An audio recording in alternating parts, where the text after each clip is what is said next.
Hi guys and welcome back to GANGSTER, where we bring the most exciting interviews from around the world.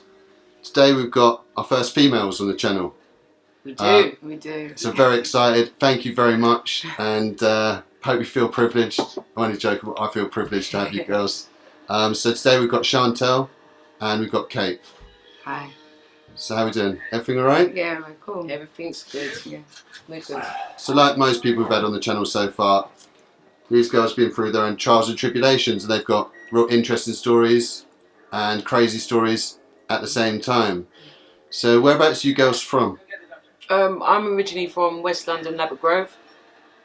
And I'm originally from Rehabilitation. So did you both have happy childhoods, good childhood, siblings? What's the family settings like? So, Kate? Okay, well, my family setting, my mum worked for the Home Office, and my dad worked for a really expensive bathroom company. And yeah, my kind of life wasn't supposed to pan out how it did. Yeah. So because I was kind of like sheltered. My parents kept me sheltered, and wrapped up in cotton wool. So when I kind of like real life hit me, it was kind of a shock. But in the same time, because I was wrapped up in cotton wool, I wanted to rebel and kind of took different directions from everybody else. Like I didn't believe in conforming to the norm, so I wanted to be unique, and I was kind of really out there. Okay. what about siblings? Do you have brothers, sisters? I've got a half sister that doesn't talk to me. She fell out with my dad and she doesn't talk to me. I've got a brother that I found out about when I was like 31. I didn't even know that he existed, to be fair. And yeah, that's about it really. I was brought up as an only child in a mixed parentage family. My mum's Romany Gypsy, my dad's Jamaican. Yeah, we met in the hilltop. Yes, quite a strange combination. You don't normally get. Yeah, it's the fire mix, to be fair. Yeah, it's good. Yeah, they met in the hilltop when my mum was Romany Gypsy. You know, she was a home dweller, so she didn't live like the rest of her family did. And she met my dad in the hilltop. Yeah, she was going through. She used to go through all the riots and stuff. We lived in New Cross, around the corner from Millwall Football Stadium. So when the Brixton riots and stuff like that was going on, my parents were going through that. Do you know what I mean? So okay. Yeah. And so what about school and college and that? How did you get on at school and college? In school, the first school I went to, I got bullied. Yeah. Because my mum sent me in a pair of culottes. Who wouldn't get bullied wearing culottes? Do you know what I mean? Yeah, I got bullied. And then I decided to have this like exterior personality. I was a compulsive liar. It was just an exterior that I used to have to cover myself. I got kicked out of schools. I actually got kicked out of my school and told that I couldn't get into the reject school. There was a reject school called Crofton Park, and yeah, I didn't even get into the reject school, so I had to come out of the borough, and I went to another school, and I kind of turned it around from there. I didn't get bullied, like I was the biggest joker, like everybody knew me in school. So yeah, that was me school life. Nice. Not too bad.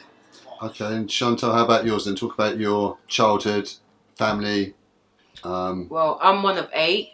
Jeez. Yeah, one of 8. So I come from a big family. Chaos was the environment. So what is Loved it. Brothers, sisters, how many brothers, how many 4 sisters? brothers and 3 sisters. Crazy, Yeah. so it's a busy house. Yes, absolutely.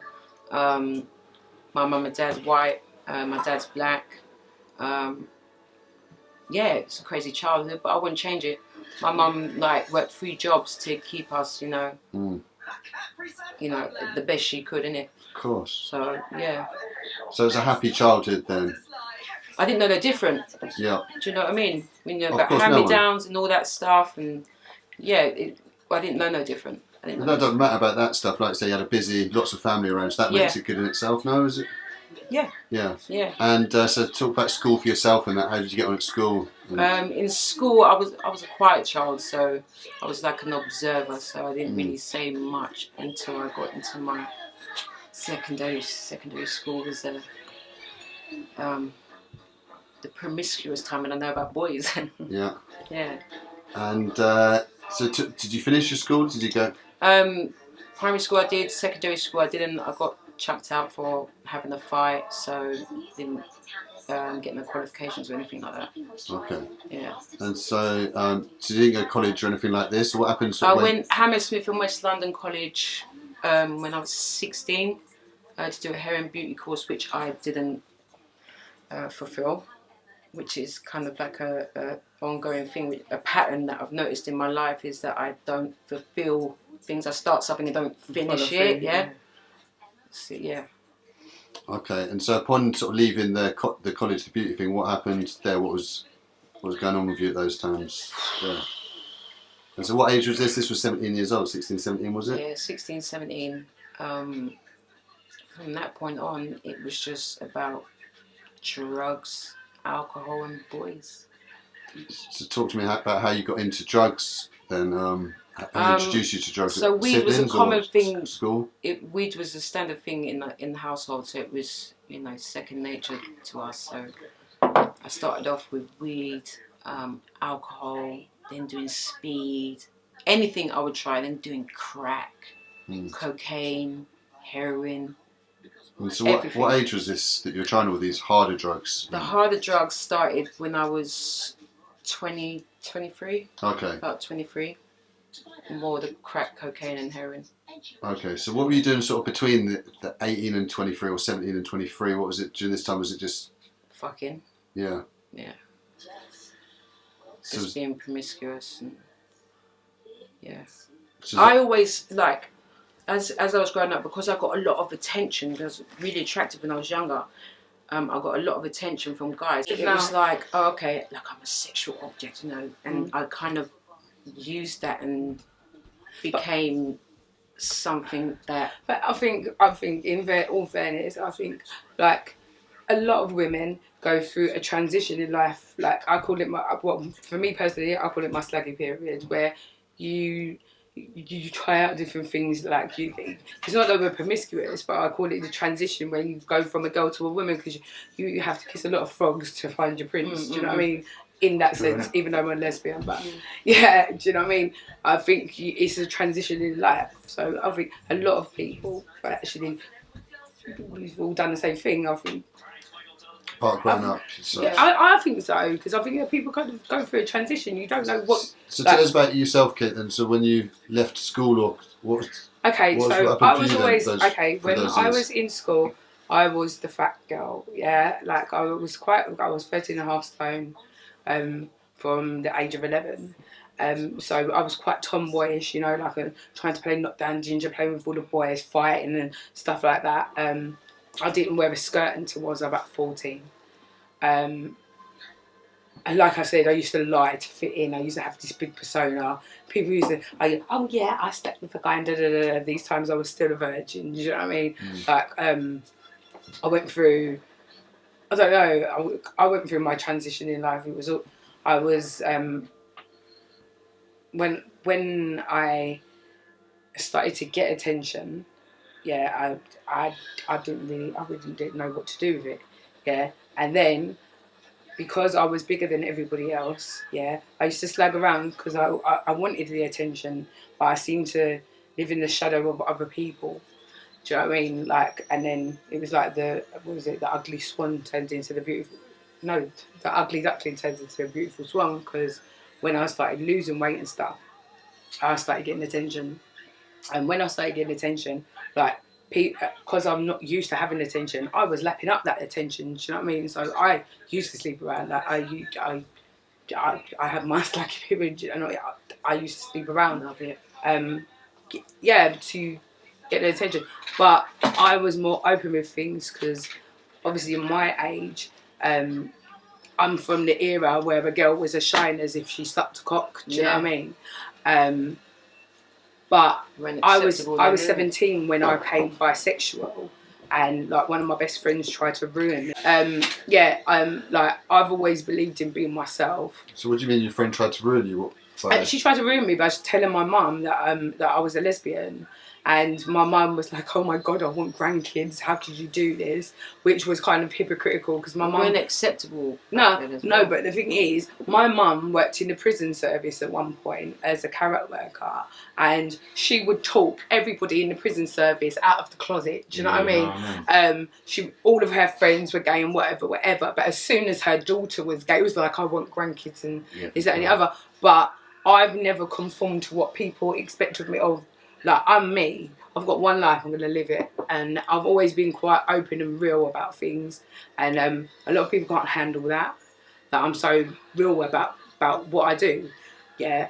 But it's just the truth. Like I'll do what I want to do. Do you know what I mean? It's like when people said, when I came out as a lesbian, they thought I should go with a lipstick lesbian and it's supposed to be another female that's got breasts and what's the point in being with a lesbian? So I done the total opposite. I go for like boy studs and stuff. So I if someone tells me I can't do something, I do it. It's as simple as that. Like, because no chance. if you say I can't do something, I will do it just to prove a point.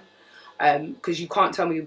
I've always had a problem with authority, I think, and rules and regulate. Because I believe in non-limitation, so I will be myself no matter what. It don't matter. And so you end up having a daughter. Was it at what age as well? Okay, so talk to us about that and the. Wow, this one. Okay, so fell pregnant at the age of 18, turning 19. I had my daughter a month before I was 19. So was that from a happy relationship, boyfriend, girlfriend setting, or was it? Okay, so I was with somebody.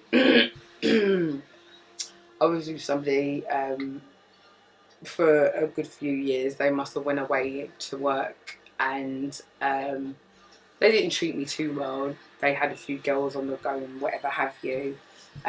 So I ended up having a relationship with an older man, and I fell pregnant. I'm sorry about. Yeah, please. I fell pregnant. I fell pregnant, and I didn't want to believe in myself that it was for the older guy. Yeah. So what was the older guy like? Was he alright, nice guy, or? He's a lovely guy. He's a lovely guy, but he just wasn't for me. And how much older was he than you? So you're 18, did you say? At the he was time? only like 10 years older than like 10, 11 years older than me at the so time. less. But it wasn't that. It was the fact of. Did he look it? I broke up with my partner. He went away to work in Butlins or whatever. And he was away from me, and our relationship broke down. So I slept with this guy. Yeah, and we had a little sexual relationship because he lived in my auntie's house. And he knew my mum as well. So I tried to keep it away from everybody. But yeah, I ended up having my daughter, which was kind of hard because my mum tried to talk me out of having her. Because my mum and my dad went through a relationship breakdown, and I found out I was pregnant in the same week. And it was kind of crazy because like my mum and dad had been together like 31 years, do you know what I mean? And for a mixed parentage family, yeah, they weren't the stereotype mixed race family that everybody, the stigma kind of gives. You know, it was like, yeah, Jamaican man's going to get a white woman so he can stay over here and stuff like that. It wasn't that. Do you see what I'm saying? Nigger lover. Yeah, and stuff like that. Like, my mum went through it. Like, my mum, bless her heart, because she was a Romany gypsy, she got, her dad chased her with a Beretta when they found out that she was seeing a black man. But like my mum, she said she likes her man how she likes her coffee, hot, black and sweet, and that's about the bottom line. So it doesn't matter with the fact that she's a Romany gypsy. Yeah, like I'm the first product. Like now, a lot of gypsy communities, yeah, have mixed race children and stuff like that. Yeah, but I'm the first product of it. Do you know what I mean? Because it was back in the time it wasn't accepted, but in the same breath it was, because it was. In the pubs, what was it? The blacks, the dogs and the Irish, yeah, that weren't accepted in the pub. So the fact that my mum's half Irish her dad was Irish, her mum was Romany Gypsy, yeah, and my dad was black. Was a bit of a combination. So yeah. So talk to me about the motherhood and that when you first became a mother. Those first few years, then when you were young. Did you have your own flat, or you live with your mum, dad okay. still when they sort of split up then? And... Okay, so my mum and dad breaking up was the most destroying thing to me. Like I didn't think. It's when I started realising like illusions are the worst thing possible, because when you think that something's one way and then you realise like the reality of it. Like I said, my parents tried to wrap me up in cotton wool. I've never seen my parents argue. My dad didn't smoke weed. There was never no drugs. I was supposed to be this I don't know, like upstanding citizen. Yeah, like you know, like my parents were that. You know, like my dad worked 2 jobs, my mum worked 2 jobs. Like you know, like they worked hard. They had their house. They bought the house together. They moved from New Cross Solution. They done their thing, and it was like I started to rebel against that because I was wrapped up in cotton wool. So you know, like curiosity kills the cat. Do you know what I mean? And like I was saying on the way up here, it's crazy how life turns out, because you know when they said when your teacher says, oh, don't smoke weed because it'll lead on to stronger things and stuff like that. But I believe like I take drugs, and I have taken drugs for a form of escapism from reality, from what's actually going on, because there's a lot of people still walking around today because I've tried to numb myself through drugs, because if not, I think I would have had a totally different turnout. So, yeah. Indeed. So, Chantelle, talk to me about sort of you entering your sort of 20s then, when you're 20, 21, sort of what you're up to, and talk to me about what was going on in your life at those sort of stages then, and what your aspirations were, and working or anything. I didn't have no aspirations. No? No, I didn't. But I knew that I was a beautiful young girl, and I knew that I can use that to my advantage. So for me, it was a thing of putting myself in the modelling industry. Yeah, so I've done that, done music videos, jazz videos. Yeah, I've done that for about 2 years, and then I got pregnant with my first son, my oldest boy. And so, like, was that in a relationship you had that? Or yeah. That was my first, like, kind of, you know, like in love relationship where I was really feeling the person. And I got pregnant straight away, decided to keep the baby, and my partner at the time, he was in prison throughout the time that I was pregnant. What was he in prison for? Burglary. Okay. Yeah, so I had a lot of resentment as well, like What, because he wasn't around to sort of help you or something like when this? you give birth, that's supposed to be a beautiful thing, man. Yeah. That's supposed to be, you know, you your partner. Instead, I had me and fucking my whole family. Yeah, I didn't have that. Taking up their whole hospital, getting barred. You're lucky. I had someone. You know what I mean? So for me, it was just like I just wanted him there. So when did he come? How long was he inside for? What age? The child, his son, what was he when he came out then? About 9 months. Okay, and did you waited for him? You went back into a relationship? I used to go up to him, see him in Wandsworth, do my duties as a loyal fucking...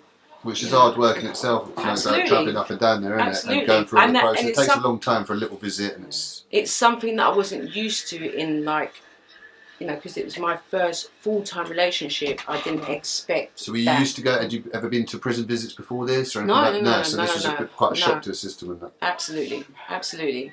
So going up there, taking my son for the first time, I was a bit resentful. Yeah. I was like, here, here's your boy. You know what I mean? You know, but that's how it was. So when he come out, the dynamics had changed. The dynamics completely changed. Sometimes you can outgrow someone, because it's so, I didn't even realise the same thing happened. I started to hate him. Listen, you grow out of them, because I remember. Right, so anyway, I remember going to the prison. Yeah, seeing him in his blue and white shirt. I went to Brixton Prison. Yeah, and handing him over this baby, because I was on my own with my first as well. And so did your partner end up in jail as well then, the older fella then? Yeah. And what was he in jail for? Don't mind asking. I don't know, he just started going on some mad thing. I heard he started smoking crack, but at the time I didn't know about crack then. Yeah. I heard that he was going around robbing people and whatever for his habit, but I didn't understand about habit because I didn't know about drugs like that. I've always been a girl that smoked weed. Yeah. It's only when I started going Coliseum and stuff like that, I started experimenting with drugs like taking ecstasy and stuff like that. When he came out, for one, I believe that we met up and we grew out of each other. Like I couldn't actually I didn't even want to stand him. Yeah, like I did. I gave him a charity bang. I think. Right. Like when he came out, I called it a charity bang because I thought he was that person. Like like I had so many plans. Sorry, like I had so many plans, thinking, oh, it's gonna be this, it's gonna be that. Yeah. It's like prison dreams, mate. Do you know what I mean? Like, were they both writing you like letters when they were inside and they're talking about this and that? And this one was writing lyrics about me. Wrote you a promise. All that fucking shit. I'm gonna marry you. All this kind of. Did either of you believe the letters sold when me you a were writing dream. it? Of course, Yeah. who wouldn't? Yeah. Come on, who wouldn't? Your first love, you think it's genuine. You don't expect anything different. Yeah. Do you understand? But then you start to feel it when you go up to a prison cell, when you go up to a prison visit, yeah. Yeah, it's funny. And you have that connection, and it's not there. It's like. And just. You get resentful. I can imagine, yeah. And I think as well, like you grow up a lot quicker. So when he came out, he was still on this bullshit mentality. Do you know what I mean? Like I was saying to him, like iceberg and wearing Averexes and Rolexes. So this is the older fella, is this? No, this was a younger one. Okay. Was more important to him Go on, Don, put it in that place. than his so-called daughter. Yeah. And I couldn't stand him. Like I had a sexual At experience. least yours sold you a fucking dream. Mine didn't. But he didn't sell me a dream. He was just a piece of bullshit. He was full of shit. He was full of shit. He was a twin and he slept with my best friend. He was full of shit. It's annoying, isn't it? He was full of shit. Yeah. And so how long did the relationships last for Chantelle, when the partner came out of jail and that's talk to me? So what was he on when he came out of jail? Did he try and change his ways or anything like this? And it's good dad? Well, good dad, perfect dad, brilliant when it comes to his son. To this but day? in a fucking relationship, it was Nightmare. room for improvement. Do you understand? When he came out, it was more of going partying and leaving me behind and stuff like that. And to me, that was like, this is not what I expect, yeah? I've been there for you. Why you're out now? You sold me a dream. Why can't you like keep to your word in this? But I've never been through that route of going up and visiting men in jail, so I knew no different. But I stuck by him because I loved him, yeah? And that's what I did. So that's obviously the baby father and first child, and obviously you expected the family sort of setting and that with it, and obviously. Yeah, I expected that, but we just grew apart. He started fucking my friends. Yeah. Yeah. Had his own friends telling me, my friends. And so what did this do to you? This must have messed your head up, obviously, badly Yeah, at the time. absolutely, because I didn't want to believe it because it's like my close network, like people that I roll with, innit? So for me, it was devastating. And even when I confronted them and confronted the individual as well, she was like, no, it's not like that. That's not what's going on. So you kind of left like... I think it's the because they make you think, why am I questioning you? You should know me. Yeah. This is not what I expected. Yeah. This is not what I expected. It's not. So how long did the relationship last then when he came out of jail then? Like 5 years. 5 years still, so it lasted a long time still, so you went through a lot of stuff. I was in love. I was in love. I let a lot of things slide. And was he still committing crimes when he came out of jail and that? Did you ever get caught up in his crimes or anything like this? Or what, get involved? Yeah. No. So did he provide for you and stuff like this? Yeah, I think that was what kept me there. I think the finance is what I was more attracted to than what I was with him in the end. And so honestly. What was the nail in the coffin then? Why did it break down after the 5 years? Because obviously you're putting up with a lot of stuff during that time and obviously... So I was introduced to crack cocaine. Who introduced you to crack cocaine? I can't say. It's someone close. I can't say it on camera, obviously. So you're resentful with that person who's introducing you to that at this point? Never will be. It's blood. Never will be. Okay, so it's family then that introduced you. Okay, so talk to me about when you tried smoking crack then? What? First time. And so what age was this, Chantelle? This was 23. 23. 23. And so how old's your boy at this point? So you just got the one. Gosh, so he's 2000 baby. I'm shit at maths. 2000 baby. 22. What age No, did you I have was him? 23. What age? 19. So yeah, 4 years old he was 4 at years this point. old. Yeah. I was introduced to crack cocaine. So was things not happy at home then at these points there where you Oh, trying absolutely sort of not. things? Absolutely not. Like, he was quite happy for me to go away and not be calling his phone and, you know, not disturbing him from what he's doing until I started not, you know, doing my usual routine of calling him up. Where are you? It's been right, boom, boom. Because that time's there, I'm in love with crack cocaine. Cool. Yeah. And so from when you tried it, obviously it's an expensive hobby or habit. Like how were you maintain? Was it just infrequent thing to start with, or when you tried it, did you literally on it every day, or was? When I first tried it, I fell in love. It was like, this is what I'm talking about. When I hit the jackpot, Yeah. it was like, this is what life is all about. Why can't I wake up feeling like this? It was a thing where I would do anything. Yeah. Now with crack cocaine, it don't come with guidelines and rules and regulations. You have to be schooled, yeah, through your experiences, you're around, boom, boom, boom. And for me, I went in head first. So immediately when I started smoking crack, I would go to dealers, suck their dick, go and get money off this person. I'll pay you back. Don't worry, you know I'm good for it. This is when people didn't really know I was doing it, yeah, and I was good for it at the time. Yeah. Kept on running that type of until I started losing weight. Easy for you too. I knew from the time I've got a pussy and I've got a mouth, I'm good in it. Yeah, when it comes to this thing in it. So for me, that was how I was maintaining, you know, for it to come through. Yeah, and it was like that for so many years. So what happened? Did your partner find out about that? He found out that I was smoking. He actually caught me in the cupboard. Yeah. Smoking crack. Yeah. He caught me in the cupboard. So what was his reaction? Was he violent or anything like this? Or Yeah, he was violent, but not like the violent that he's been before. Yeah. But I think it was more of a shock thing and like, what you doing? You know? Yeah. And how long had you been smoking at that point where he caught you in the cupboard? a couple of months. Yeah.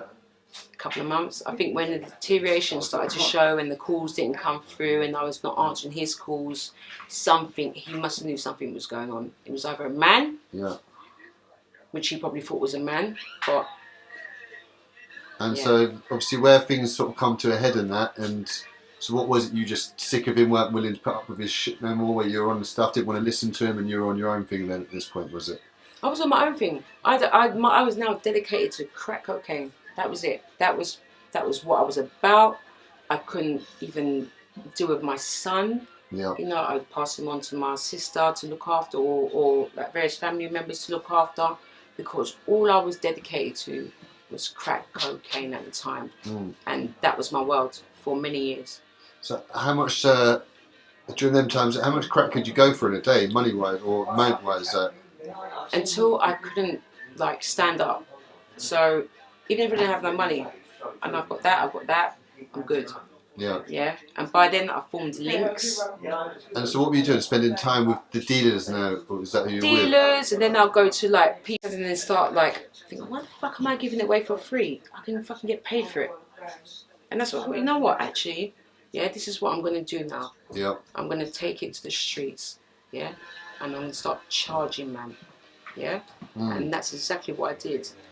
And so how did you go about that then? How were you introduced to that, or how would you go about that then? Start to do other girls who did this? No, but I knew Obviously about... you did it in direct ways, but how would you go about like getting the first punt and like paying, like was it now the same people saying that I want money, like if you want to... Okay, so growing up I knew about certain areas, certain parts of the area that were like hotlines for working girls, so I just go to them spots. It's that simple. Go to them spots. The first time I tried it, I walked down the road and I was like, all that's on my mind is crack. I want to smash crack. I need to make some money. I need to smash crack. So I walked down the road. The first partner that I got was an overweight white guy pulled up, business, okay, yeah, let's go. And I didn't think twice about what I could catch, the danger that I was putting myself in. I didn't think about anything like that. You know, all I was thinking about is money to support my habit. So my first experience was, I tried it, well, it's that easy. Okay, do it again, no problem. So something that easy, obviously, you're going to keep carrying on, and I'm sure, obviously, dangerous situations must have arose for this. You must have put yourself in some dangerous situations at a certain point with some fucked up people that you end up getting in the car with the wrong people at the wrong times. Can you? Well, I can honestly say I haven't come across an experience, because I'm quite adaptable, and that comes with a lot of experience, yeah? Do you know someone comes to the window and you don't like the look and you think they're a bit fucked up? Would you no, wait, someone, I'm not. Talk to me about that then. How? Okay, so at first, I would say, like, if there's more than two guys in there, I wouldn't do it. Yeah, because I just wouldn't do it. But after experience, I started to be entwined with my intuition, because I know I can adapt to people. I know I can get along with people, and I will make you feel so good that you know you ain't gonna want to hurt me. Do you understand? And thank God that hasn't happened to me. Throughout the whole years that I've done that, it's never happened to me. I've never been raped, and I've never, never had a bad experience like that. And would you have brushes with the law or anything like this when you're doing this? Did you get into nothing like that? Listen, it was a place, yeah. My old playground. I'm not going to name it. My old playground. The police used to pull up to the girls, yeah. Me, I would not talk to the law, yeah. I just don't do that. But they used to pull up to the girls, and they used to pull up to the girls and say, we're around, we're just making sure you're safe. In this particular area, this was accepted. Do you know what I mean? So for me, that became my playground. I know that was my way of making money, easy money, quick money. So you're in different circles at that point there, so there wasn't any thought of getting another relationship. The first relationship, the babe dad sort of put you off that sort of stuff. You're on crack was your new love now. Crack was my new love. And obviously you're able to finance it real easily. Yeah. And so obviously your habits became more so. With that, you start to build contacts. So with the contacts, if you're good, people will call you. If you're that good, will recommend you to their friends. So that's how. You earned a lot of money? It's a lot of money. For me, I was just worried about funding my habit until I couldn't walk anymore. So. And how much could you go through then in a day? I can go like 4 days without no sleep. So think of being 24/7 on crack cocaine with no sleep, funding it. Think about that. Yeah, go through thousands and drug like that then. And so talk to me about that, how that went from there then. Like in recent times you've ended up in jail. Yeah. So what did you end up in jail for? So my first charge was... Is this your first time in jail? This recent time you... No. Okay, so talk to me about your first brush to the law and then go to jail. So how did you get in brush to the law? Because obviously you had a way to finance your habit.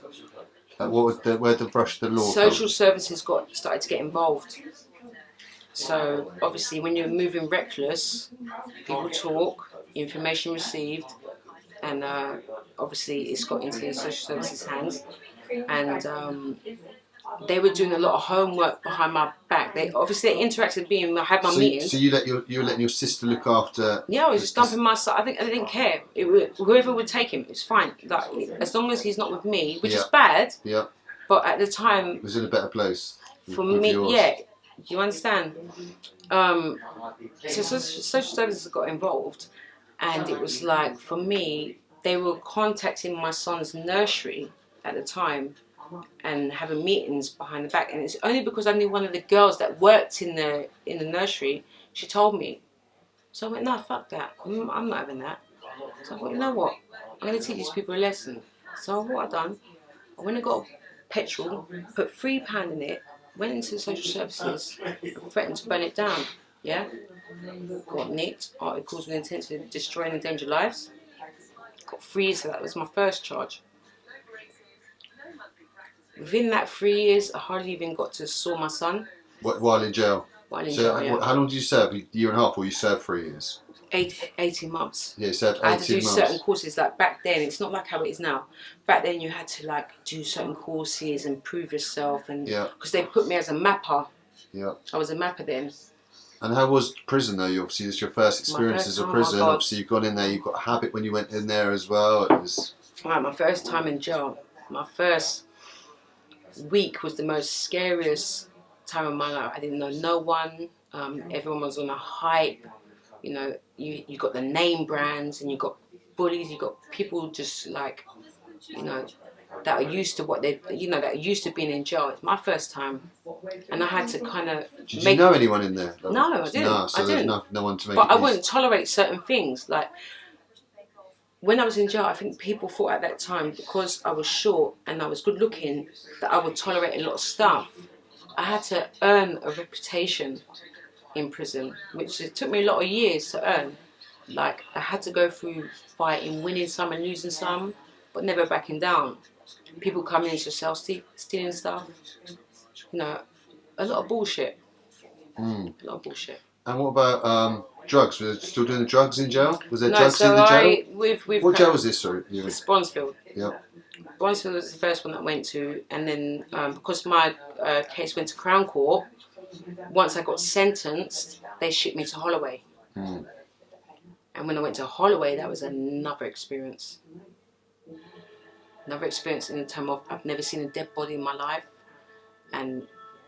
So what? Why did you see dead bodies there? People getting killed in the Holloway? No, I was in a dorm with 5 other girls, and there was a girl that was sleeping on the other side of the wall, and she was only 21, and I could hear her like coughing throughout the night. What the fuck? Can this girl shut up? Like, thinking it's a smoker's cough. Anyway, woke up next morning, and I said to girls, right, listen, you lot go and get your meds and whatnot. I'll wait inside because people used to come and, you know, chore out your room. So I'll wait in the cell, but this girl never got up. She was, you know, under the covers, didn't get up. So I thought, well, it's meds. I think I should wake her up, innit? So I was like, Lindsay. No response. So I was a bit frit, yeah, because my first time in Holloway, I didn't know how this person was going to react. I started banging the flask where her head was. Lindsay. It's meds. No response. Pulled the covers, and there was like froth. Just froth all over the place. In the Holloway, you have a button that you push for emergency. So I pushed the button. Screws coming in. I said, look, she was purple, a weird colour by then. They cut the rosemary beef from around her neck, pierced something in her ear. And he's like, right, you look out. We ended up, everyone in that dorm, yeah, ended up down the block, yeah. Because they said we were trading medication. So the police had to come in because it's a death. They took my clothes, done a statement. I had a visit with my mum for the first time in the governor's office. In the governor's office. Can you believe that? Governor's office. I was like, what's going on? I was like, whoa. Found the girl in the fucking dorm. And how had she died? They overdosed on methadone. She had opiates in her system. So who overdosed? It was the prison. Why was she? she? They don't check people. They don't check. What was she in there for? This Lindsay? I don't know. It was her first night, and they put her on 30ml meth. Yeah. Because she had opiates in her system. Yeah. But it could be opiates for anything, like I don't know, cocaine, all kinds of shit. Yeah. But they've put her on 30ml of meth, and it's wiped her out. 21. Yeah, because some people, even when they're wrapping drugs and stuff, it gets through into your pores. Do you know what I mean? Yeah. So they can pick up like heroin in their system. Do you know what I mean? They picked up heroin in my system, and I weren't smoking it. So, and so Chantelle, talk to me about, obviously you've done 18 months inside, obviously you've got clean of your habit. I had to prove myself. You got clean because I was a mapper at the time, I had to do a thing called enhanced thinking skills, yeah? So it might be changed, find out ETS, that's it. Which is a 20-week course. You doing calm? Huh? You doing calm? Calm, no. Okay. No. Sycamore. No, but I had to, that was what probation said I had to do, yeah? Did they help you do these courses? Or No, that's what they recommended to me. Did you do the courses though? I done it, yeah. And then did they help you though, like in your thinking? Did they help open your mind at all, or did you get anything out of them? normal, but can I remember them? No. No. Like, I think some of the courses are textbook knowledge as well. Like, you know, like people, they started to bring people that have had experience with drugs and stuff now, yeah. But before it used to be like a textbook knowledge. Like, how can you tell me about a drug? And like my mum was a carrot worker, but she's never taken a drug in her life. So you will. No, I'm talking about being a mapper. Oh, being a mapper. Yeah, yeah. Sorry. Yeah, no, it's totally different. You have to meet certain requirements because wherever you go, and once I was released, the police had to know where I go. Yeah. Well, even if I was to go to hospital, my name gets flagged up in the system and things like that. Yeah. So when you did get released, what were your intentions as such? Did you want to get back in your son's life and stuff like this? Did you want to be a mother, or were you still thinking Well, crazy? I spoke a good game, yeah. But what were your intentions? But I was saving up to smoke crack. So you know the money you got when you came out, did you get crack the first day or anything like this when Yes, you came I did. out? With that money that they give you and stuff Well, like I this? started to save, innit? I was Thinking, thinking, I'm going to have a big blowout session, yeah. Even though, so even after 18 months in there, you still had it in your brain. It was still stuck on that. It's that deep, yeah. It's that deep. It's that deep. It's mentally, like, it was a mental fuck because I used to think to myself, no, even though my family was around me and they were very, like, supportive. Did you get any, sorry to interrupt you, did you get any drugs while you were in there? Did you see any crack while you were in jail over those 18 months? Well, there was drugs one in the girl jails? that went out on home leave and I made her one link in it. made him give her £200 and bring some crack in. Yeah. So, yeah, it's always, like, in the back of my mind, even though, like, the exterior part is, like, doing all the work, the interior work is fucking... Yeah. So it had you hooked even during them points there? It was of course. Because it's a fuck you to the world. Like I was saying before, like most drugs is a form of escapism. Yeah, and like I used to beat myself up with drugs. So I mean, like. So you spoke about obviously early you started smoking weed. Did it go on to you to harder drugs at all at different points, or? I've tried most drugs, to be fair. Yeah. And what was your introduction then to the harder sort of drugs? Because obviously everyone smokes weed as a kid and growing up. How did you get into the harder drugs? Okay, so I didn't understand cocaine. People used to do it, but I didn't understand it. And I remember going to Coliseum one day, and we were raving, and we went to some guy's house for an after party, and he had like a mountain in the middle of his table of coke, like like Tony Montana sort of thing, yeah. And I was like, I don't understand why you lot are doing that. Like, I don't get it, yeah. They fucked him for this. I didn't understand. And then all I remember is like being in the car, drunk, smashed out of my face, yeah, and being numb because back then coke was different. It was a lot different. What age was this roughly? Can you remember? This was like I'll say about 17. Okay. Yeah. I tried it like coming from a club because I used to go like Coliseum, Gas Club, and whatever have you. And I tried it, and I remember drinking like half a bottle of vodka and sitting in the back of the guy's car saying, "This is amazing. I can smack myself and I can't feel nothing because my whole face was not. I couldn't feel a frigging thing." And that's when I got introduced to it, and it was amazing. To be fair, effect on me, boy. Yeah, It's a bit. I was a porno star and that stuff. Because it gives you confidence. Like it gave me confidence. Until MDMA came up. No, I loved ecstasy. I didn't like ecstasy. Ecstasy, I used to fucking have some weird experiences where I'm fighting against the buzz. MDMA now, well, I was like God's gift. I'd have threesomes, orgies. It didn't matter as long as we all have a good time. Ecstasy is all loving it. Like the thing I used to, like MDMA is a form of ecstasy. Space.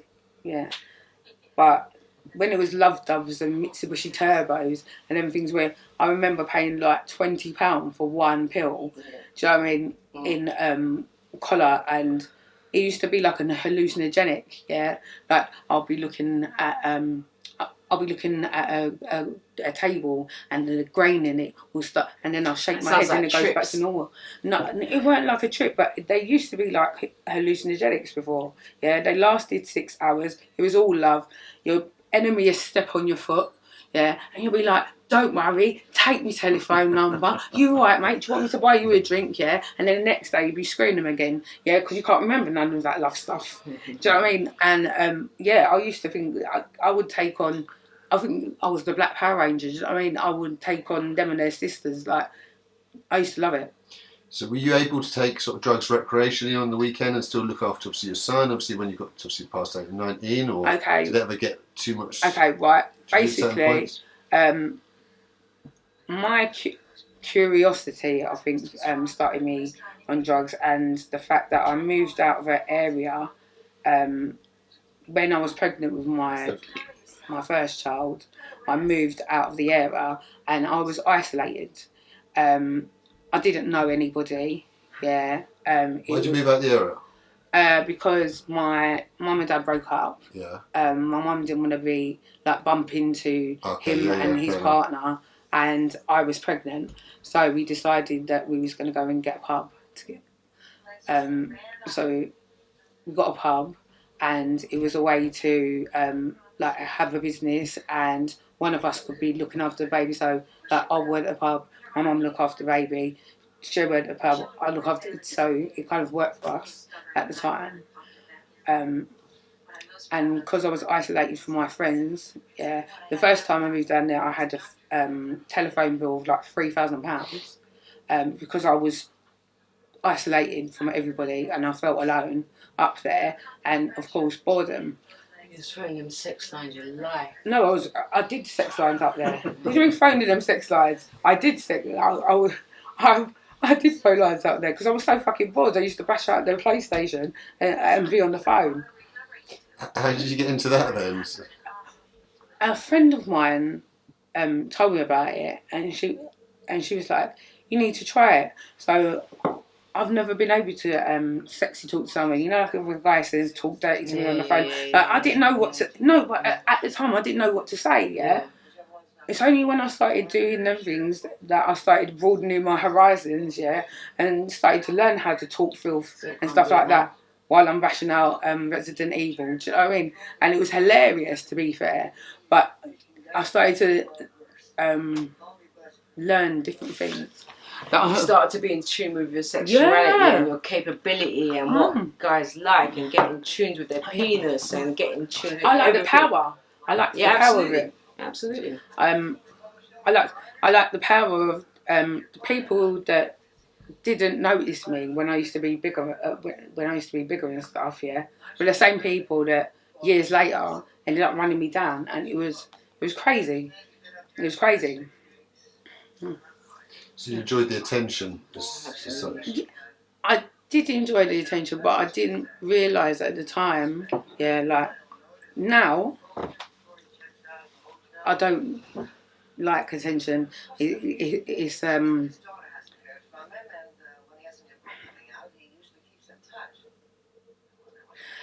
like I don't like attention. Okay, not like I don't like attention. Yeah, everybody likes attention, but it's like I've seen it all before. Do you know what I mean? Yeah, I've done it all before, and all these little petty things that people try to come with, like that's why you got to school them. Yeah, but you got to school them to the level that you're on. Yeah, but sometimes, yeah, I don't want to school you. Like if you don't know, if we're not on the same page, yeah, we're not going to write a book together. And like now I'm at the point where I don't want to school someone. I just want to jam with someone, yeah, and connect. I don't want to have to teach you, and do you know, like I just want to connect with someone. I don't want to school someone, like because we're on different pages. Like you're looking for something on a deeper level. Yeah, but I am because I've had so many fucking illusions. So many people try and sell you a fucking dream. Do you know what I mean? And yeah. So like Chantelle, you've ended up going down, getting in trouble with the police at certain points. You've ended up in jail. Can you talk about how you've ended up in jail? Like how many times you've been in jail, and talk about the first? Okay. How many times have you been? I've been 3 times. If we talk about the first time you went to jail, what age and what were the Okay. circumstances behind this? I was 23. I was 23. I had a boyfriend at the time. I really liked this guy. I started to find out like what he was doing in a coke game. I ended up getting involved, in the social firm. So, I went over to Amsterdam, which was an amazing experience. I went over to Amsterdam. I love Amsterdam. Listen, it's my favourite place. I lived in a house out there. And how did you get involved? Why Okay, did so your boyfriend so the talk you into boyfriend. it? No, it wasn't a talk into it, but it was like I've always liked the gangster sort of life. Yeah, I've always I've liked the bad boys. I've liked the power. I've always been addicted to power. So your boyfriend at this time, was he like a successful criminal or what? He Was it name brand? yeah, like like he was a top of tops guy sort of thing, and I wanted to get involved not because I knew that I could do that. And it's exciting to you, surely. Like I've always seen myself as I could have been the perfect gangster's mold. Do you know what I mean? Because I'm like that. Like there's certain people that say a lot and there's certain people that do a lot. Do you know what I mean? I'm a person that will actually do it. Yeah. So when I went over there, first time I went over there, it was fucking hilarious. I didn't know anything over there. So they told me, what were you going over there for then? What was I went over there to bring over some coke. Just bring some coke back from there? Yeah, right. Yeah. How much was it? It wasn't a mule thing. Yeah. It wasn't a mule thing because every single single one of them was doing it. Every single one of them was doing it. So how were you bringing it back then? Pardon? How were you bringing it back? Wrapping it in parcels, putting in condoms. Putting it internally? And putting it internally, or the first one was in my crotch. Yeah. Yeah. And came over. That's personal use, mate. Right? That's not personal use. How much did you say it was? The first time? No, I don't know how. Right. No, the first time it was just like a package about that big. Yeah, it was just brought over. We didn't know about Amsterdam. We got over there. We was told. Flying or driving? No, we called the coach over there. These booze cruise sort of Amsterdam trip things. Right. When we went over there, we didn't know about the hotels or anything, and we ended up in a fucking botel, which was fucking ridiculous because the bed was like a single size, and we nearly fell into the fucking dams. And so how many were you out there with? There was me and my friend. Another female? Or yeah, another female. Yeah. We came back, and it was a piece of piss. Yeah. Of course, it's up your piss, innit? How much did you get paid for it? Do you remember? I can't remember the first time. So you got obviously the trip paid for, and then the trip paid for, but it was more about the experience as well. Amsterdam. I loved Amsterdam, So then, because it was a piece of piss and it was so easy, I started doing it on a regular basis. Yeah. Like how often? Weekly? It ended up that I was over there with my own V6 Golf, and I was picking up people. And taking them to a house. So that'd been your home, and you're coming back here to earn money. Yeah, it was crazy. It was crazy out there. Like it was a mad life. I made friends out there. I made friends in the Central Station because the people that used to be the shotters and whatever used to all be in Central Station. So, but I've been like all over Amsterdam. And so you rented a place out there and you actually live in there, were you? Yeah. At first it was hotels. Yeah. Yeah. Van der Valk hotels. Yeah. And what did you do? Come back once a week or something, just to earn some money from it, or?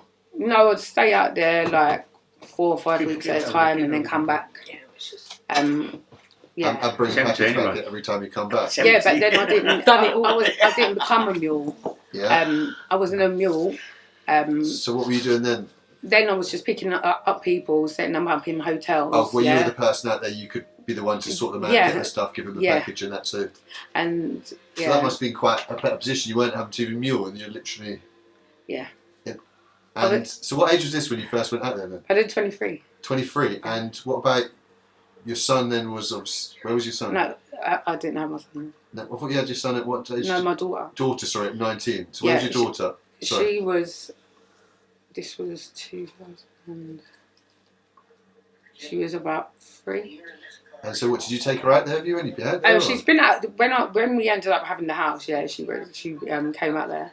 with me. Okay, so this was both you and your partner moved out there together. Did you? It wasn't my partner then. We were broken up. But you but- still carried on working Yeah, together. because it was like